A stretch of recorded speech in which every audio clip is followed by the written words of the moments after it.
ሰላም ጤና ይስጥልኝ እንደምን ቆያችሁ ውድ አድማጮቻችን ይህ ፋስት ስፖርት ቲዩብ ነው። በዘጠነኛ ሳምንት የእንግሊዝ ፕሪሚየር ሊግ ቼልሲ በሜዳው ስታንፎርድ ብሪጅ ከሰንደርላንድ ጋር ይፋለማል። አሰልጣኝ ኢንዞ ማሬስካ ፕሬስ ኮንፈረንስ ላይ ተገኝተው ጨዋታውን በተመለከተ ማብራሪያ ሰጥተዋል። ጋዜጠኞች ፕሬስ ኮንፈረንስ ላይ ተገኝተው ስለ ተጫዋቾች ጉዳት እንደዚሁም ጨዋታው ምን መልክ ሊኖረው ይችላል የሚሉ ጥያቄዎችን አንስተውላቸው አሰልጣኝ ኢንዞ ማሬስካም ማብራሪያ ሰጥተዋል። አሰልጣኙ ያነሷቸውን ዋና ጉዳዮችን እንመለከታለን። በመጨረሻም በፌስቡክ እናንተ ጨዋታውን በተመለከተ የሰጧቸውን ሐሳቦች አብረን እንመለከታለን። አብራችሁን ቆዩ።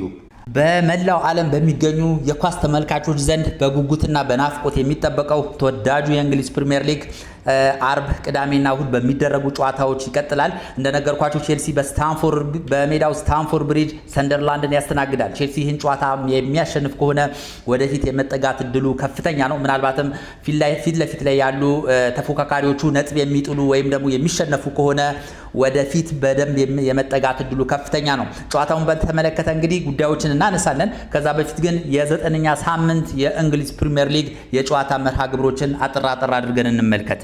እንግዲህ በዘጠነኛ ሳምንት የእንግሊዝ ፕሪሚየር ሊግ አርብ ምሽት 4 ሰዓት ላይ ሊድስ ዩናይትድ ከዌስትሃም በሚያደርጉት ጨዋታ ይጀመራል። ከዛ በኋላ ጥቅምት 15 2018 ዓ.ም ቅዳሜ ቀን ማለት ነው ወደ 4 ያህል ጨዋታዎች ይደረጋሉ። ቼልሲ በሜዳው ስታንፎርድ ብሪጅ ቀን 11 ሰዓት ላይ ሰንደርላንድን ያስተናግዳል።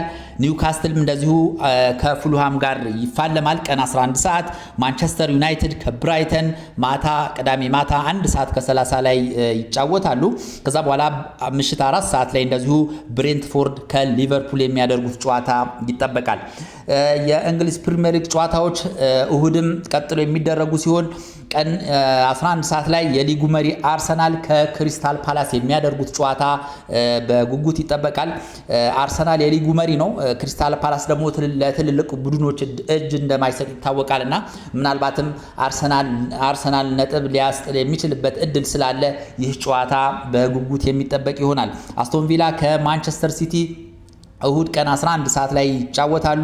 በርንማውዝ ከኖቲንግሃም ፎረስት እንደዚሁ 11 ሰዓት ላይ፣ ወልቭስ ከበርንሌ እንደዚሁ 11 ሰዓት ላይ፣ ኤቨርተን ከቶትንሃም እሁድ ምሽት 1 ሰዓት ከ30 ላይ ጨዋታቸውን ያደርጉና የእንግሊዝ ፕሪሚየር ሊግ የዘጠነኛ ሳምንት መርሃ ግብር በይፋ የሚጠናቀቅ ይሆናል ማለት ነው። በአውሮፓ ሻምፒየንስ ሊግ አያክስን 5-1 በማሸነፍ በድል ስኬት ላይ የሚገኘው ቼልሲ እንግዲህ ወደ ፕሪሚየር ሊግ ተመልሶ በሜዳው ስታንፎርድ ብሪጅ ሰንደርላንድን የሚገጥም ይሆናል። ቼልሲ ይህን ጨዋታ የሚያሸንፍ ከሆነ እና ደግሞ ፊት ለፊት ያሉ ተጋጣሚዎቹ ነጥብ የሚጥሉ ወይም ደግሞ የሚሸነፉ ከሆነ ቼልሲ በደንብ ወደፊት ወደ ሁለተኛ ኦር ሶስተኛ ደረጃ ላይ ወደፊት የሚመጣበት እድሉ ከፍተኛ ነው።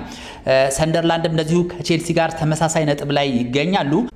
ሰንደርላንድ እንግዲህ በ8 ጨዋታ 14 ነጥብ በመያዝ 7ኛ ደረጃ ላይ ይገኛል። በአንጻሩ ቼልሲ በተመሳሳይ 8 ጨዋታ አድርጎ 14 ነጥብ በመያዝ 5ኛ ደረጃ ላይ ይገኛል። በሁለቱ መካከል ያለው የደረጃ ልዩነት ሊፈጠር የቻለው በጎል ልዩነት ነው። ሁለቱም ተመሳሳይ 14 ነጥብ ላይ ይገኛሉ። ነገር ግን ቼልሲ የተሻለ የጎል ብልጫ ስላለው ከሰንደርላንድ በልጦ 5ኛ ደረጃ ላይ ሊቀመጥ ችሏል ማለት ነው። ሁለቱ ከዚህ በፊት ያደረጓቸውን ጨዋታዎች ሄድ ቱ ሄድ ያደረጓቸውን ጨዋታዎች ስንመለከት ቼልሲ የበላይ ነው፣ ፍጹም የበላይነት አለው። እንግዲህ ከ2010 ጀምሮ ባሉት አመታት እስከ 2025 ድረስ እንግዲህ ባሉት 15 አመታት ከ15 ጊዜ በላይ ተገናኝተዋል። በዚህም ቼልሲ 10ን ማሸነፍ ችሏል። ሰንደርላንድ 4ን ማሸነፍ ችሏል። አንድ አቻ ተለያይተዋል። ስለዚህ ቼልሲ 10 በማሸነፍ ሰንደርላንድን ባለፉት 15 አመታት ማለት ነው የበላይነት አለው ብሎ መናገር ይቻላል።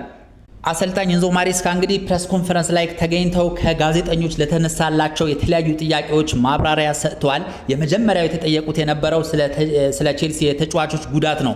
በዚህ ሰዓት እንግዲህ ሊያም ዴላፕ ጉዳት ላይ እንደነበር ከዚህ በፊት እናስታውሳልና አሁን ላይ ሊያም ዴላፕ ምን ደረጃ ላይ ይገኛል ተብለው የተጠየቁት አሰልጣኝ ኢንዞ ማሬስካ ምንድነው የመለሱት? ሊያም ዴላፕ ከቼልሲ ጋር በይፋ ልምምድ መስራት ጀምሯል ብለዋል። ስለዚህ በሚቀጥሉት ባሉት ጨዋታዎች ላይ የመሰለፍ እድሉ ከፍተኛ ነው። አሁን ላይ እንግዲህ ከነበረበት ጉዳት አገግሞ ሙሉ ለሙሉ ተመልሷል።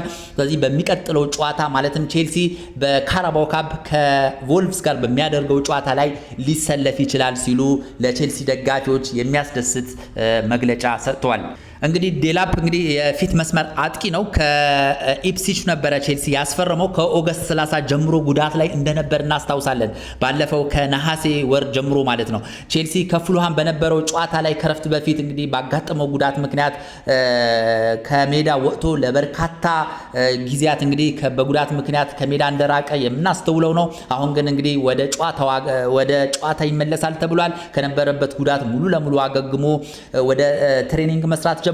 በሚቀጥሉት በሚኖሩት ጨዋታዎች የሻምፒየንስ ሊግ የፕሪሚየር ሊግ ጨዋታዎች ላይ ሙሉ ለሙሉ ዝግጁ ይሆናል ማለት ነው። በቀጣይ ከወልቭስ ጋር በሚደረገው የካራባው ካፕ ጨዋታም እንደዚሁ ተሰልፎ ልናይ እንችላለን ማለት ነው። ይሄ ለቼልሲ ደጋፊዎች ምርጥ የሚባል ዜና ነው። ቼልሲ እንግዲህ የፊት መስመር የአጥቂ ችግር እንዳለበት ይታወቃል። ጆ ፔድሮ ያለ ቦታው ነው እየተሰለፈ የሚገኘው። ስለዚህ የዴላፕ መመለስ ጆ ፔድሮ ትክክለኛው ቦታው ላይ ተሰልፎ ያ የምናውቀውን ምርጥ ብቃቱን የምናይበት እድል ይፈጠራል ማለት ነው። ሌላው አሰልጣኝ ኢንዞ ማሬስካ ቼልሲ እንግዲህ አያክስን 5-1 ባሸነፈበት ጨዋታ ላይ ኢንዞ ፈርናንዴዝ ፔናልቲ እንዲያስቆጥር ለኢስቲቫኦ ዊሊያን መስጠቱ ይታወቃልና ያንን በተመለከተ ጥያቄ አንስተውላቸው ነበረ። በጨዋታው በጣም ደስተኛ ነበርኩኝ። ይበልጥ ደግሞ ያስደሰተኝ ኢንዞ ፈርናንዴዝ ፔናልቲውን እንዲመታ ለታዳጊው ኢስቲቫኦ መስጠቱ ምን ያህል ቼልሲ የቡድን ስፕሪት እንዳለው ተመልክቻለሁ። ኢንዞ ፈርናንዴዝ ይህን በማድረጉ በጣም ደስተኛ ነኝ ሲሉ አሰልጣኝ ኢንዞ ማሬስካ ተናግሯል። እንግዲህ በአውሮፓ ሻምፒየንስ ሊግ ቼልሲ አያክስን 5-1 ባሸነፈበት ጨዋታ ላይ ኢስቲቫኦ ዊሊያን ላይ እንግዲህ ጥፋት ተሰርቶበት የዕለቱ ዳኛ ፔናልቲ ሰጥተው እንደነበር የምናውቀው ነው። በዕለቱ እንግዲህ ፔናልቲ እንዲመታ የተመረጠው የነበረው ኢንዞ ፈርናንዴዝ ነበር። ነገር ግን ኢንዞ ፈርናንዴዝ የራሱን ጥቅም ወደኋላ በማለት ለኢስቲቫኦ ፔናልቲውን እንዲመታ ሰጥቶት ኢስቲቫኦም በድንቅ ሁኔታ ጎሉን ማስቆጠሩ ይታወቃልና ይህ ኢንዞ ፈርናንዴዝ ያደረገው ተግባር በአሰልጣኙ ሙገሳን እንዲያገኝ አስችሎታል። ሌላው አሰልጣኝ ኢንዞ ማሬስካ ስለ ማርክ ጉዩ ተጠይቀው ነበረ። የቼልሲ የፊት መስመር አጥቂ የሆነው ወጣቱ ተጫዋች ማርክ ጉዩን በተመለከተ አንዳንድ ሀሳቦችን አንስቷል።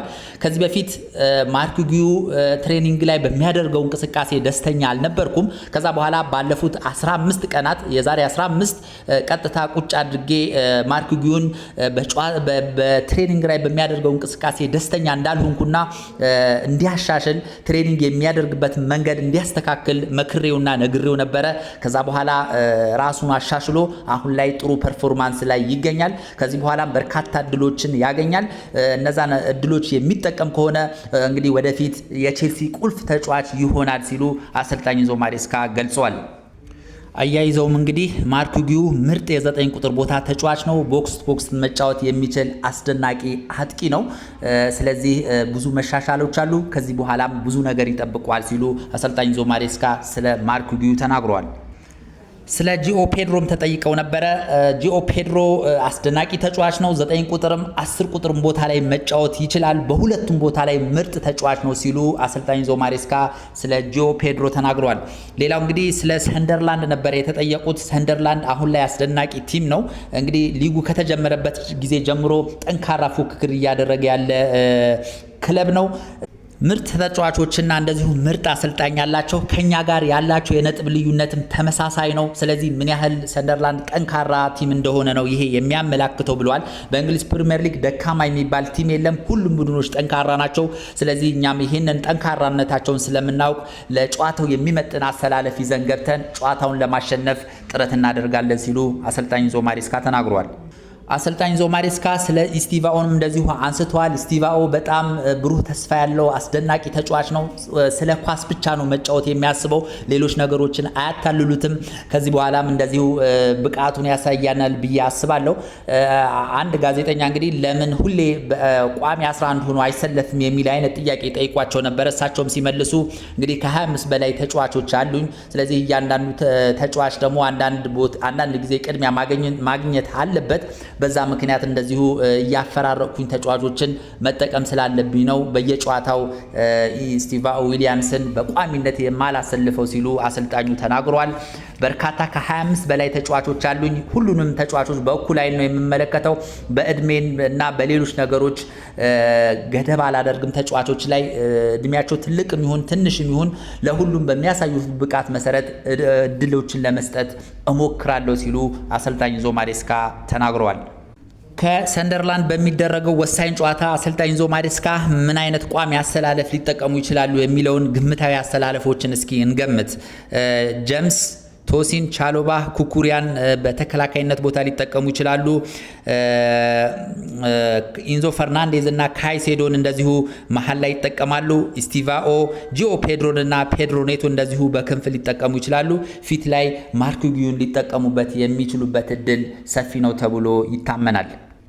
እሳቱ ቼልሲ በሚለው ከ18000 በላይ ተከታይ ባለው የፌስቡክ ገጽ ላይ እንግዲህ ጨዋታውን በተመለከተ ሀሳባቸውን እንዲያጋሩኝ ጠይቄ ነበረ።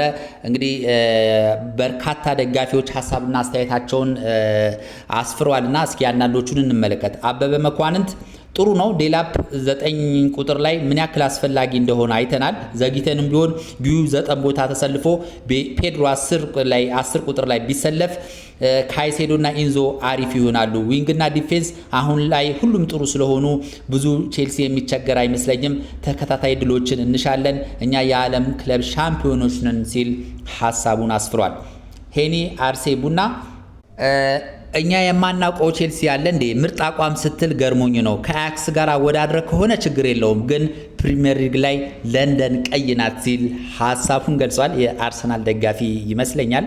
እንግዳ እንዳለ ሰላም ብሮ፣ በእርግጥ አሁናዊ የቼልሲ አቋም በጉዳትም ብዙ ኮከቦች ብናጣም ቀይ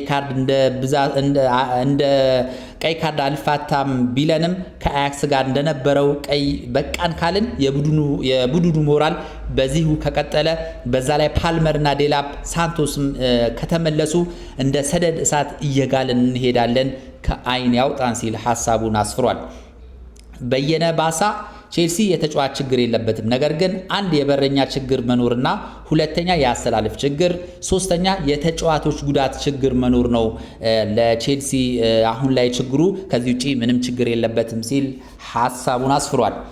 ጌታነህ ስማቸው አዎ ጥሩ እየሆነ ነው ቼልሲ፣ ነገር ግን የሚቀሩ ነገሮች አሉ። ለማንኛውም ለቅዳሜው ጨዋታ ድል ለቼልሲ ሲል ሀሳቡን አስፍሯል። በርካታ ደጋፊዎች ናቸው ሀሳባቸውን ያሰፈሩት። ኤርሚያስ ደርጉ አሁን ቼልሲ ጥሩ አልሆነም፣ አንድ ቅርጽ ያለው ጨዋታ አይጫወትም፣ ጎሎችን ማግባት በጣም የሚቸገር ቡድን ነው፣ በዛ ላይ ተቃራኒ ቡድን ኳሲዝ ርብሻቸው የሚወጣ የተከላካይ መስመር ነው ያለው ሲል ሀሳቡን ያስብራል። በእርግጥ ባለፉት ከ4 እና ከ5 ጨዋታዎች በፊት ቼልሲ እንደዛ አይነት ሁኔታ ውስጥ ነበረ። አሁን ግን ያ ሁኔታ ተቀይሮ በጥሩ ግስጋሴ ላይ ይገኛል ብዬ አስባለሁ። ነገር ግን እንደ ሀሳቡን እንቀበላለን። አርሻ ማሬስካ ገና ነው። በጣም ጠንካራ ጨዋታዎች ከፊታችን ይጠብቁናል። በነዛ ጨዋታዎች ውጤት ማስመዝገብ ከቻልን ስለ ክለባችን ምርጥነት ያኔ ነው ማውራት የምንችለው። አሁን ግን ገና ነን ሲል ሀሳቡን ተነግሯል። በእርግጥ አሁን አመለካቾች ነገሮች አሉ። ከዚህ በፊት ቼልሲ በጣም ይቸገር ነበር። አሁን ግን ባለፉት 4 እና 5 ጨዋታዎች ላይ እያሳየ ያለው ብቃት ድንቅ ስለሆነ አሁን ላይ ቼልሲ ጥሩ ነው ብሎ መናገር ይቻላል። ቡልቻ ሳምነው ማሬስካ ብቻ የምንጫወተው ለቶፕ 4 ነው እንዳይል እንጂ ዋንጫው የቼልሲ ነው ሲል ሀሳቡን ገልጿል። ተሙቲ እና ግድ ይላል ቼልሲ በአመቷ አንድ ዋንጫ አይጠፋበትም ሲል ሀሳቡን አስፍሯል። በርካታ ደጋፊዎች ድል ለቼልሲ በሚሉ ኮመንቶች የተሞላ ነው። ብዙዎቹ እንግዳ እንዳለ እንደዚሁ የእሱን አንብቤ ያለው። በነገራችን ላይ የቀድሞ የቼልሲ ምርጥ ተጫዋች የነበረው ጆን ኮል አንድ ሀሳቡን አጋርቷል። እስኪ የሱን አስተያየት የሰጠውን እንደወረደ ላንብብላችሁ። እብደት ሊመስል ይችላል። ቼልሲዎች የሻምፒየንስ ሊግ ዋንጫን የማሸነፍ እድላቸው ሰፊ ነው። ይህንን መናገር እብደት ሊመስል ይችላል። ነገር ግን ከፕሪሚየር ሊግ አንጻር ካየነው ሻምፒየንስ ሊግን ማሸነፍ የሚቀል ይመስለኛል። በዚህ ዓመት የፕሪሚየር ሊግ ዋንጫ ለማንሳት በየሳምንቱ ወጥነት ያለው አቋም መያዝ የግዴታ ነው። የቼልሲ ስብስብ ወጣት እንደመሆኑ ልምድ እስኪያገኙ ድረስ በተለይ በዚህ የውድድር ዓመት ይህንን አቋም ለማሳየት ሊቸገሩ ይችላሉ። ይሁን እንጂ በጥሎ ማለፍ ጨዋታ ላይ ቀናቸው ከሆነ ማንንም ማሸነፍ ይችላሉ። ቡድን ውስጥ ያለው የተሰጠው ስብስብ አስደናቂና ያልተገመተ ነገር ለማምጣት የሚችል ነው ሲል ጆን ኮል ሀሳቡን አጋርቷል። ቼልሲ የአውሮፓ ሻምፒየንስ ሊግን ያሸንፋል የሚል ግምቱን አስቀምጧል። የእንግሊዝ ፕሪሚየር ሊግ እንግዲህ ጠንካራ እንትኖች ያሉበት ነው። በየሳምንቱ ወጥ የሆነ ብቃት ማሳየት ቼልሲ ይጠበቅበታል ፕሪሚየር ሊጉን ለማንሳት። ያ ደግሞ ለማድረግ ሊቸገር ይችላል፣ ምክንያቱም ወጣቶች ናቸው፣ ልምድ እያገኙ ነው የሚሄዱት። ነገር ግን የአውሮፓ ሻምፒየንስ ሊግ የጥሎ ማለፍ ውድድር በመሆኑ የቼልሲ ወጣቶች ከፕሪሚየር ሊጉ ይልቅ ሻምፒየንስ ሊግን ሊያሳኩ ይችላሉ የሚል ሀሳቡን አጋርቷል። እንግዲህ ጨዋታውን በተመለከተ ሌሎች አዳዲስ ዜናዎች ሲኖሩ ተከታታይ የማቀርብላችሁ ይሆናል። ስለነበረን ቆይታ እጅግ አድርጌ አመሰግናለሁ። መልካም ጊዜ